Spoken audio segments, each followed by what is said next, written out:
Hi, ഞാൻ ആദിഷ്.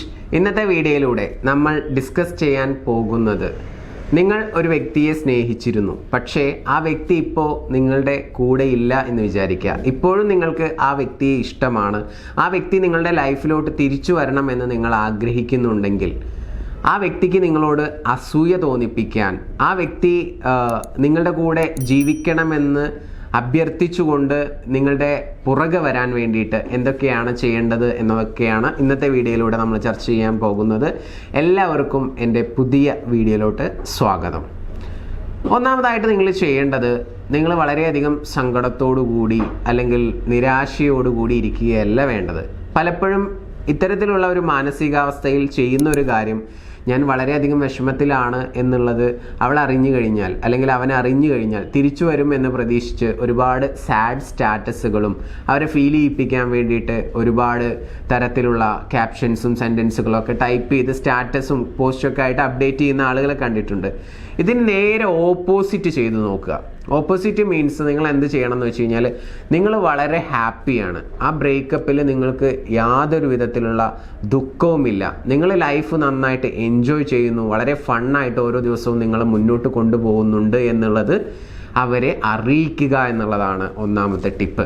അതിന് വേണ്ടിയിട്ട് നിങ്ങളുടെ സോഷ്യൽ മീഡിയ ഒക്കെ നിങ്ങൾക്ക് യൂസ് ചെയ്യാം, പോസ്റ്റുകൾ ചെയ്യാം, അതുപോലെ തന്നെ സ്റ്റാറ്റസുകൾ അപ്ഡേറ്റ് ചെയ്യാം. തീർച്ചയായിട്ടും അവർ കാണും, അല്ലെങ്കിൽ അവരുടെ സുഹൃത്തുക്കൾ കാണുമ്പോൾ അവരോട് അത് പറഞ്ഞേക്കും. അപ്പോൾ അവരെ അറിയിക്കുക നിങ്ങൾ ഓക്കെയാണ്, നിങ്ങൾ ഹാപ്പി ആയിട്ട് മുന്നോട്ട് പോകുന്നുണ്ട് എന്നുള്ളത്.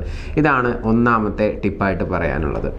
ഇനി ഇതുപോലെ തന്നെ രണ്ടാമതായിട്ട് നിങ്ങൾ ചെയ്യേണ്ട ഒരു കാര്യം എന്ന് പറയുന്നത്, നിങ്ങൾക്ക് ഒരു വ്യക്തിയുടെ കൂടെ ഇരിക്കാൻ സാധിക്കുകയാണെന്നുണ്ടെങ്കിൽ, ഞാൻ പറഞ്ഞു വരുന്നത്, നിങ്ങൾക്കൊരു ബെസ്റ്റ് ഫ്രണ്ട് ഉണ്ട്, അത് നിങ്ങളുടെ ഓപ്പോസിറ്റ് സെക്സിലുള്ള വ്യക്തിയാണെന്നുണ്ടെങ്കിൽ ആ വ്യക്തിയുടെ കൂടെ കൂടുതൽ ടൈം സ്പെൻഡ് ചെയ്യുകയും കൂടുതൽ സംസാരിക്കുകയും കൂടുതൽ യാത്രകൾ പോവുകയും ഒക്കെ ചെയ്യുക. അതിൻ്റെ ഫോട്ടോസും കാര്യങ്ങളൊക്കെ നിങ്ങൾ കൂടുതലായിട്ട് അപ്ഡേറ്റ് ചെയ്യുക. അപ്പോൾ സ്വാഭാവികമായിട്ടും ആ വ്യക്തിക്ക് നിങ്ങളോട് ഒരു അസൂയ തോന്നാൻ ചാൻസ് ഉണ്ട്. അത് എസ്പെഷ്യലി ആ വ്യക്തിക്ക് അസൂയുള്ള ഒരു വ്യക്തിയുടെ കൂടെയാണ് നിങ്ങൾ ടൈം സ്പെൻഡ് ചെയ്യുന്നതെങ്കിൽ കൂടുതലും അസൂയ തോന്നാൻ വളരെയധികം ചാൻസ് ഉണ്ട് എന്നുള്ളതാണ്. അങ്ങനെ അസൂയ തോന്നുകയും തിരിച്ചു വരാനും അതൊരു സാധ്യതയൊരുക്കും എന്നുള്ളതാണ്. കാരണം അത്തരത്തിലുള്ള ഒരു ബിഹേവിയർ നിങ്ങളിൽ നിന്ന് ഒരിക്കലും അവർ പ്രതീക്ഷിക്കുന്നുണ്ടായിരിക്കില്ല. അങ്ങനെ സംഭവിക്കുമ്പോൾ തീർച്ചയായിട്ടും ഒരു അട്രാക്ഷൻ കൂടും, ദേഷ്യമൊക്കെ വന്നേക്കാം, പക്ഷേ നിങ്ങളുടെ പുറകെ വരാൻ ചാൻസ് ഉണ്ട്. അപ്പോൾ അതൊന്ന് അപ്ലൈ ചെയ്ത് നോക്കുക. ഇനി മൂന്നാമത്തെ പോയിന്റ് പരിചയപ്പെടുന്നതിന് തൊട്ട് മുൻപായിട്ട്, നിങ്ങളുടെ റിലേഷൻഷിപ്പിൽ എന്തെങ്കിലും ഇഷ്യൂസോ പ്രയാസങ്ങളോ നിങ്ങൾ ഫേസ് ചെയ്യുന്നുണ്ടെങ്കിൽ അതിനുള്ള സൊല്യൂഷൻ അറിയണമെന്നുണ്ടെങ്കിൽ നിങ്ങൾക്ക് മറക്കാതെ മുകളിൽ കാണുന്ന നമ്പറിൽ വിളിക്കാവുന്നതാണ്. പിന്നെ അതുപോലെ തന്നെ മൂന്നാമത്തെ ഒരു ടെക്നിക്ക് എന്ന് പറഞ്ഞു കഴിഞ്ഞാൽ, അവരെ ഇഗ്നോർ ചെയ്യുക എന്നുള്ളതാണ്. അവർ വിളിക്കുന്ന സമയത്ത് കോൾ അറ്റൻഡ് ചെയ്യുക, എന്നിട്ട് ബിസി ആണെന്ന് എന്തെങ്കിലുമൊക്കെ പറയുക. അതുപോലെ മെസ്സേജ് കാര്യങ്ങളൊക്കെ കാണുന്ന സമയത്ത് പെട്ടെന്നൊന്നും റിപ്ലൈ കൊടുക്കാതിരിക്കുക, കുറച്ച് ടൈമൊക്കെ ഡിലേ ആയിട്ടൊക്കെ സീൻ ചെയ്യുക. ഇങ്ങനെയുള്ള കാര്യങ്ങളൊക്കെ ഒന്ന് ചെയ്തു നോക്കുക. അഥവാ ഇഗ്നോർ ദം എന്നുള്ളതാണ് മൂന്നാമത്തെ ടിപ്പായിട്ട് എനിക്ക് നിങ്ങളോട് പറയാനുള്ളത്. പിന്നെ അതുപോലെ തന്നെ അടുത്തൊരു പ്രധാനപ്പെട്ട ടിപ്പ് എന്ന് പറയുന്നത്, അവരുടെ സുഹൃത്തുക്കളുമായിട്ട് നിങ്ങൾ കമ്പനി ഉണ്ടെങ്കിൽ അവരുടെ സുഹൃത്തുക്കളോട് നല്ല ക്ലോസ് ആവുക എന്നുള്ളതാണ്. അവരോട് നല്ല രീതിയിൽ സംസാരിക്കുക, അവരെ സപ്പോർട്ട് ചെയ്യുക, അപ്രീഷിയേറ്റ് ചെയ്യുക, ഇങ്ങനെയുള്ള കാര്യങ്ങളൊക്കെ പറയുക. അവരെക്കുറിച്ച് നല്ലത് ഇങ്ങനെ പറഞ്ഞുകൊണ്ടേയിരിക്കുക. സ്വാഭാവികമായിട്ടും ഈ വ്യക്തി അത് കേൾക്കുമ്പോൾ, എന്താണ് എന്നെ ശ്രദ്ധിക്കാത്തത്, എന്താണ് എന്നോടൊന്നും പറയാത്തത്, ആ രീതിയിലുള്ള ആ ഒരു ജലസി മനോഭാവം അവിടെ ഉണ്ടാവാൻ ചാൻസ് ഉണ്ട്. അപ്പോൾ അതുകൊണ്ട് അത്തരം കാര്യങ്ങൾ കൂടി ചെയ്യാൻ വേണ്ടി ശ്രമിക്കുക എന്നുള്ളതാണ്. ചുരുക്കി പറഞ്ഞു കഴിഞ്ഞാൽ, അവരുടെ അഥവാ അവളാവട്ടെ അവനാവട്ടെ അവരുടെ സുഹൃത്തുക്കളെ അപ്രീഷിയേറ്റ് ചെയ്യുക, അവരെ മാക്സിമം സപ്പോർട്ട് ചെയ്യുക, അവരോട് നല്ല രീതിയിലൊക്കെ സംസാരിക്കുക എന്നുള്ളതാണ്. അതുപോലെ തന്നെ അടുത്തതായിട്ട് ചെയ്യാൻ പറ്റുന്ന ഒരു കാര്യം എന്ന് പറയുന്നത്, അവരുടെ സോഷ്യൽ മീഡിയയിൽ പല പോസ്റ്റുകളും സ്റ്റോറീസും ഒക്കെ ഇടുന്നുണ്ടായിരിക്കാം.